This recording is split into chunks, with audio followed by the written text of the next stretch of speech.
My father died, I was in his office reviewing quarterly projections for Sterling Innovations' new medical device division. Numbers had always been my sanctuary, clean, precise, unchangeable. Unlike people, spreadsheets never lied or played favorites. Mr. Sterling wants to see the Q3 estimates, his secretary, Martha, said, poking her head in.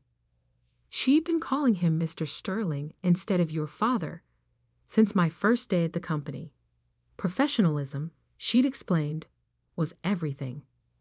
Almost done, I replied, double-checking my calculations. The medical division was my baby, a project I'd spent 3 years developing. The projections looked promising, a 40% growth rate, conservative estimates showing potential revenue of $50 million by year's end. I never got to show him those numbers. The heart attack hit during his afternoon tennis match. By the time I reached the hospital, Sarah had already arrived, designer heels clicking against sterile tiles as she paced the waiting room. My sister always did have perfect timing. Finally decided to show up. She snapped, barely glancing at me. "Where were you?" "Working," I said quietly. "At the office, where you haven't been in months." She waved her hand dismissively. "Some of us have lives outside that dusty building, Madison." That dusty building was Sterling Innovations' headquarters, the company our grandfather had founded and our father had built into a billion-dollar enterprise. Sarah treated it like a trust fund, showing up for board meetings and important client dinners, but leaving the actual work to others, mainly to me. The doctor's arrival cut short our brewing argument. His expression told us everything before he spoke a word. "I'm very sorry," he began, and the world tilted sideways. The next few days passed in a blur of funeral arrangements, condolence calls, and board meetings. I handled most of it, working through my grief the only way I knew how, by keeping busy. Sarah spent her time entertaining relatives and giving tearful interviews to business magazines about carrying on our father's legacy. The will reading was scheduled for a week after the funeral. I sat in our family lawyer's office, the same leather chair I'd occupied during countless childhood visits with Dad. Mr. Patterson, who'd handled Sterling legal affairs for 30 years, looked uncomfortable as he shuffled his papers. "As you know," he began, "your father updated his will recently, just 2 months ago, in fact." I nodded. Dad had mentioned wanting to get his affairs in order, though he'd seemed healthy as ever. "The bulk of his personal estate will be divided equally between you both," Mr. Patterson continued. "The house, investments, art collection, all split 50-50. Sarah smiled, probably already mentally redecorating the Manhattan penthouse. However, the lawyer cleared his throat regarding Sterling Innovations. My heart stopped. Dad and I had discussed this. Just last month, we talked about my 5-year plan for the company over dinner. He'd seemed excited about my vision for expanding the medical division, even proud. Control of the company, including the position of CEO and chairperson of the board, will pass to Sarah Sterling. The words hit like physical blows. Sarah's triumphant gasp barely registered through the roaring in my ears. "There must be some mistake," I managed. "Dad and we had plans. The medical division is specifically addressed." Mr. Patterson cut in gently. "Your father left instructions that all current projects should be reviewed by the new CEO for viability." Sarah's smile turned predatory. "Don't worry, little sister. I'll give your pet project all the attention it deserves." I sat there numb as Mr. Patterson continued reading. The details washed over me. Voting shares, board positions, corporate structure. All I could think about was Dad's voice during our last dinner. The medical division could change lives, Madison. It's exactly the kind of innovation Sterling needs. Had it all been lies? The next morning, I arrived at the office early. As usual, my security badge still worked, though I wondered how long that would last. The medical division team was waiting for my morning briefing. 15 brilliant engineers and researchers who trusted my vision. I heard about the will reading, Martha said softly as I passed her desk. I'm so sorry, Madison. I managed a weak smile. Thanks, Martha. Has she arrived yet? 3rd floor. Moving into the executive office already. Of course she was. Sarah never wasted time claiming what she thought was hers. I made it through the briefing somehow, focusing on technical details and development timelines. My team knew something was wrong, but they were kind enough not to ask. These people had followed me, believed in me. What would happen to them now? The answer came sooner than expected. Madison. Sarah's voice cut through the quiet hum of the engineering floor.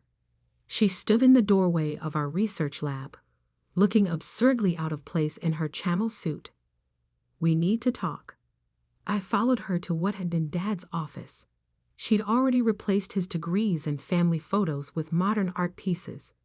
His old leather chair, worn from years of late nights and important decisions, was gone, replaced by something sleek and strong.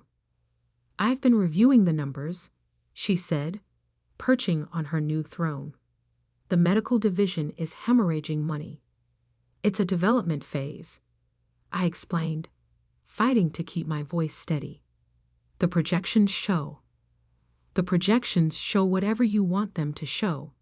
She tossed a folder onto the desk, my carefully prepared reports. This isn't what Sterling Innovations needs right now. We're streamlining operations, focusing on our core business. Core business. I couldn't believe what I was hearing. Dad always said innovation was our core business. It's literally in our name. Dad isn't here anymore. Sarah's voice turned cold, and frankly, neither should you be. I stared at her, this stranger wearing my sister's face. What are you saying? I'm saying you're fired, Madison. Clear out your office by the end of the day. Security will escort you out. The world seemed to stop. You can't do this. I built that division from nothing. Those people trust me. Those people, she cut in, work for Sterling Innovations, my company now. And you, she smiled, the same smile she'd used when stealing my toys as children. You're worthless to this company. Always have been, really. Playing with your little projects while I learned how business really works. By partying with board members and kissing up to investors. I shot back. When's the last time you actually developed anything? Development is for employees, she said dismissively. Leadership is about vision, and my vision doesn't include you. I stood there, hands shaking, as decades of competition and resentment crystallized into this moment. Dad believed in me, I said quietly. Dad pitied you, Sarah replied. Why do you think he left me in charge? Now get out of my office before I call security. I walked out with my head high, past Martha's tearful face, past my confused team members, past the security guard who'd known me since I was a child. One box of personal items, family photos, engineering awards, the prototype of my first patented device. A life's work reduced to a cardboard box. My phone buzzed as I reached my car. A message from an unknown number. Meet me at Joe's Diner tomorrow, 3 p.m. Come alone. There's something you need to know about your father's safe. I stared at the message, wondering if grief was making me hallucinate. Dad's safe. The old one in his home office? Sarah would have cleaned that out already, along with everything else. But what did I have to lose? Little did I know, that message would change everything. But first, I had to survive the longest night of my life, alone with the knowledge that I'd lost not just my father, but my life's work and my last connection to the company he built. I drove home in a daze, the box of memories beside me, feeling both too heavy and too light. Tomorrow would bring answers, or more questions. For now, all I could do was wonder, what secret could be worth all this pain? Joe's Diner sat on the corner of 5th and Pine, a relic from a time before Sterling innovations dominated the city skyline. Dad used to bring me here for chocolate milkshakes after school, before board meetings became more important than father-daughter time. I arrived early, sliding into a worn leather booth with a clear view of both entrances. Old habits die hard. Dad always said a good executive watches their exits. At exactly 3 p.m., Martha walked in. "You?" I straightened in surprise. Dad's secretary. No, Sarah's secretary now. Looked different outside the office. More determined, less deferential. "Your father knew this day might come," she said, sitting across from me. "He made me promise to wait until the right moment." "What moment?" She pulled an envelope from her bag. "The moment your sister showed her true colors." Inside the envelope was a single key and a handwritten note in Dad's familiar scrawl. "West Wall, behind the Monet. December 14, 1989. Dad's old safe. I breathed. But Sarah must have opened it already. Martha smiled. "That's what she thinks. Your father had 2 safes in his study. The obvious one, behind his desk. That's where he kept standard documents, things he expected people to find. But the real safe, his private safe." She tapped the key. "Only 3 people knew about it. Him, me, and now you." "Why you?" "Because I've been more than just a secretary for 30 years, Madison. I was your father's most trusted confidant. I knew things about Sterling Innovations that even the board doesn't know." My mind raced. December 14, 1989. Why was that date familiar? "The day Sterling Innovations went public," Martha supplied, reading my expression.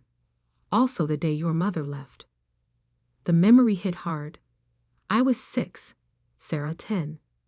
Mom walked out during Dad's IPO celebration, leaving nothing but a note and a lifetime of trust issues. "What's in the safe?" "I don't know," Martha admitted. "But your father said if anything happened to him, if Sarah ever tried to push you out, I should make sure you found it." She glanced at her watch. "Sarah's in board meetings all afternoon. The house will be empty." I gripped the key tightly. "Why are you helping me?" "Because I watched you grow up in that company. While Sarah was partying through college, you were interning in the labs. When she was dating board members' sons, you were filing patents. You are your father's daughter, Madison, his true heir." She stood up. "The company needs you. More than anyone knows." 20 minutes later, I let myself into my childhood home. Everything felt different, colder somehow, as if Sarah's presence had already begun erasing decades of memories. The study was exactly as Dad had left it, probably the only room Sarah hadn't changed yet. The Monet, an original, worth millions, hung innocently on the west wall. With trembling fingers, I lifted it. There, almost invisible against the wood paneling, was a seam. The key fit perfectly. Inside the wall safe were 3 items: a thick manila envelope, a USB drive, and a smaller envelope with Sarah's name on it. I opened the manila envelope first. Inside was a detailed report from a private investigator, dated 6 months ago. My hands shook as I read. Subject: Sarah Sterling investigation confirms systematic embezzlement from Sterling Innovations Medical Research Fund. Estimated total, $28.7 million. Funds traced to offshore accounts and real estate purchases under alias Jennifer Blake. Photos spilled out. Sarah meeting with shady lawyers. Documents showing money transfers. Property deeds in the Cayman Islands. The USB drive contained something even more damaging. Video recordings of Sarah selling Sterling trade secrets to competitors. She'd been sabotaging the company from within for years. But it was the letter with her name that explained everything. Dad's final message to his eldest daughter. Sarah, by the time you read this, you'll think you've won. The company will be yours, just as you always wanted. You'll believe I chose you over Madison. You're wrong. I've known about the embezzlement for months. The traded secrets, the offshore accounts. All of it. I gave you chances to come clean, to prove you could change. You failed every test. The will you think gives you control? It's a trap. The real transfer of power was executed months ago. Everything, the voting shares, operational control, even my board seat, was legally transferred to Madison through a series of blind trusts. Your CEO in name only. The moment you open this safe, those trusts activate.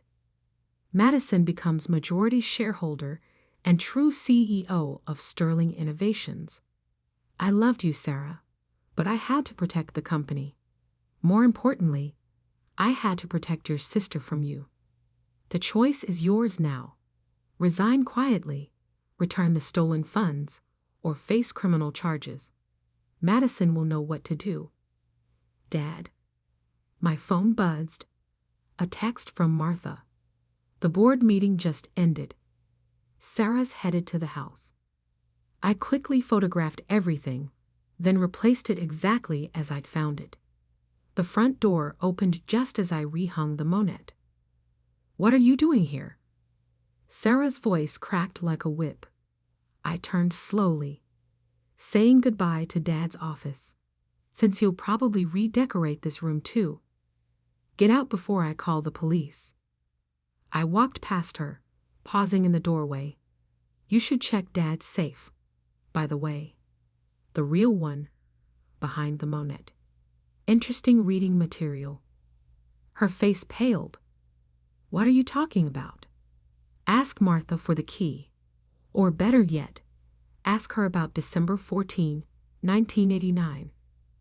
I smiled. Goodbye, Sarah. See you at tomorrow's board meeting. I heard her heels clicking frantically across the floor as I left, knowing she'd find exactly what Dad wanted her to find. In my car, I pulled out my phone and dialed the number for Sterling Innovations' head of security. Jack. Madison Sterling. I need you to lock down all company servers immediately. Authorization code Victor Echo 9. And put a hold on any transfers from our research accounts. Yes, Miss Sterling, he replied without hesitation. Dad's loyal people were still in place, just as he planned. Next, I called our family lawyer. Mr. Patterson, it's time to execute the Phoenix Protocol. Are you sure? He asked. Once we activate those trusts, there's no going back. I thought about Sarah's face when she fired me, about the years of sabotage, about Dad's final act of protection. I'm sure. My sister needs to learn that some safes hold more than just secrets. They hold justice. Tomorrow would bring chaos, board meetings, legal challenges, perhaps even criminal charges. But for now, I smiled, knowing Dad had outplayed us all. The medical division would survive. Sterling Innovations would thrive. And Sarah? She was about to learn what Dad always taught me. In business, as in life, the truth will always come out. All it takes is the right key, the right safe, and the right moment. The Sterling Innovations boardroom had always reminded me of a gladiator arena. 24 stories up, floor-to-ceiling windows offering a panoramic view of the city our family had helped build, and a massive oval table where corporate warriors fought their battles. I arrived early, watching the sunrise paint the skyline in shades of gold. Martha had already prepared the room, folders at each seat, coffee service arranged precisely, blinds adjusted to minimize glare. The little details that make big moments work. Security reports Sarah arrived at 5 a.m., Martha said, setting a cup of green tea at my usual spot. She's been in her office making calls all morning. I nodded, picturing my sister's desperation. Any transfers get through? No. The accounts are frozen, just as you ordered. Though she tried, 17 attempts to move funds offshore since midnight. And the board members? All confirmed attending, including Thomas Y. That was crucial. Thomas Y., our largest independent shareholder, had been Sarah's strongest supporter. His vote could swing the entire board. By 8:55 a.m., they began filing in. Board members, legal counsel, even a few shareholders who'd earned the right to attend.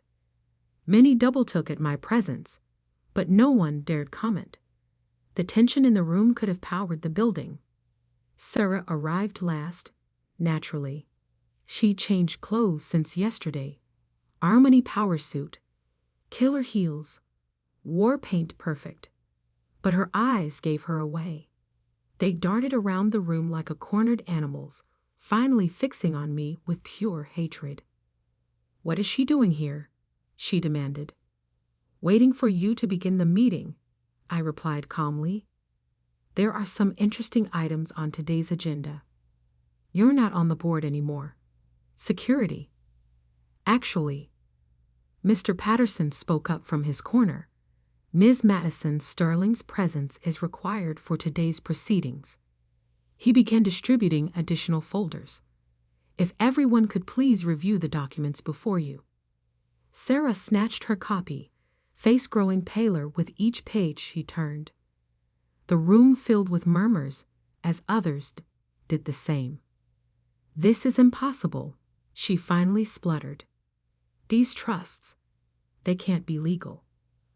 "Oh, but they are," I said, standing. "Every transfer, every document, every signature verified and notarized. Dad was very thorough." "Dad was dying," she snapped. "He wasn't thinking clearly." "Actually," Martha stepped forward, "Mr. Sterling began planning this 18 months ago when he first suspected the embezzlement." The room went dead silent. "What embezzlement?" Thomas Y. asked sharply. I nodded to Martha, who activated the presentation screen. Evidence began filling the display. Bank transfers, property records, emails between Sarah and our competitors. $28 million, I announced to the stunned room. Stolen from our medical research division. Our father's private investigation confirmed it all. Lies. Sarah slammed her hands on the table. This is a desperate attempt to what, Sarah? To protect the company? To stop you from selling our trade secrets? I pulled out my phone. Should I play the videos Dad collected? The ones showing you meeting with our competitors? She lunged for the phone, but security was faster. 2 guards materialized beside her, firm but professional. "Miss Sterling," the head of security addressed Sarah, "we need you to remain seated." "This is my company," she shrieked. "I am the CEO." "No," I said quietly. "You're not. You never were." The will was a test, Dad's final chance for you to prove you could change. Instead, you showed exactly why he couldn't trust you with his legacy. Thomas Weiss stood up. I move for an immediate vote of no confidence in Sarah Sterling's leadership. Seconded, another board member quickly added. You can't do this. Sarah's voice cracked. Daddy gave me the company. Dad gave you a choice. I corrected. Return the stolen funds and resign quietly, or face criminal charges. Time to choose, sister. She looked around the room, finding no allies in the faces surrounding her. All these people she charmed and manipulated over the years. Now they saw her true nature. Fine, she spat. You want the money back. Take it. But don't think this means you've won. I'll fight this in court. You'll what? I interrupted. Reveal how you embezzled millions? How you sold company secrets? How you fired the legitimate CEO hours after Dad's funeral? I shook my head. Think carefully about your next move, Sarah. Prison jumpsuits come in designer orange these days. Mr. Patterson cleared his throat. There is another option, one your father prepared. He slid a document across the table. Sarah's hands shook as she read it. A full confession in exchange for immunity from prosecution, I explained. Sign it, return every penny you stole, and you can walk away. Keep a small trust fund, even, enough to live comfortably, if not extravagantly. And if I refuse, then I'd press charges. The evidence goes to the SEC, the FBI, and every news outlet in the country. The great Sarah Sterling, brought down by her own greed. Tears smeared her perfect makeup as she stared at the document. For a moment, I saw past the designer armor to the sister I'd once admired, once loved. Was any of it real? I asked softly. Did you ever actually care about the company? About Dad's legacy? I cared about winning, she whispered. That's what Dad taught us, wasn't it? Win at all costs? No, I shook my head. That's what you chose to learn. Dad taught us to innovate, to build, to make things better. You just couldn't see past your own reflection. She picked up the pen, hand trembling slightly. You think you're so perfect, have you? Daddy's real hair? The true Sterling? No, Sarah. I just think I'm the sister who didn't betray everything our family built. The scratch of her signature echoed in the silent room. As soon as she finished, security stepped forward. Please escort Ms. Sarah Sterling from the building, I instructed. Her credentials have already been deactivated. She stood, straightening her designer jacket one last time. Congratulations, little sister. You finally won. This was never about winning, Sarah. It was about protecting what Dad created, what we were supposed to protect together. As the doors closed behind her, Thomas Weiss spoke up. I moved to formally recognize Madison Sterling as CEO and chairperson of Sterling Innovations, effective immediately. The vote was unanimous. Hours later, after the press releases were drafted, the employees notified, and the initial shockwaves had subsided, I stood in Dad's old office, my office now. Martha brought in a box I'd requested from storage. Are you sure about this? She asked as I pulled out the old leather chair, Dad's chair, the one Sarah had discarded. Some things shouldn't change, I said, running my hand over the worn leather. Some legacies deserve to be preserved. I sat down, feeling the weight of responsibility settle around me. On the desk, Dad's old photo still stood, all of us together, before Mom left, before Sarah's ambition poisoned everything, before money and power tore our family apart. Your father would be proud, Martha said softly. He knew, didn't he? All along, he knew it would end this way. She smiled. He knew his daughters. Both of them. The one who saw the company as a prize to be won, and the one who saw it as a responsibility to be earned. I picked up the medical division reports. My division, the one Sarah had tried to destroy. The numbers still looked promising.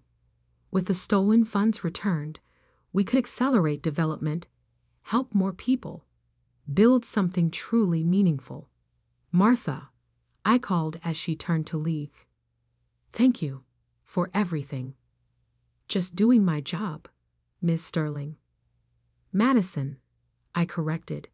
After 30 years of keeping my father's secrets, I think you've earned first-name privileges. She nodded, eyes glistening slightly. Welcome home, Madison. That evening, I worked late, just as Dad used to. The city lights twinkled below, each one representing a life, a story, a potential customer or employee or partner.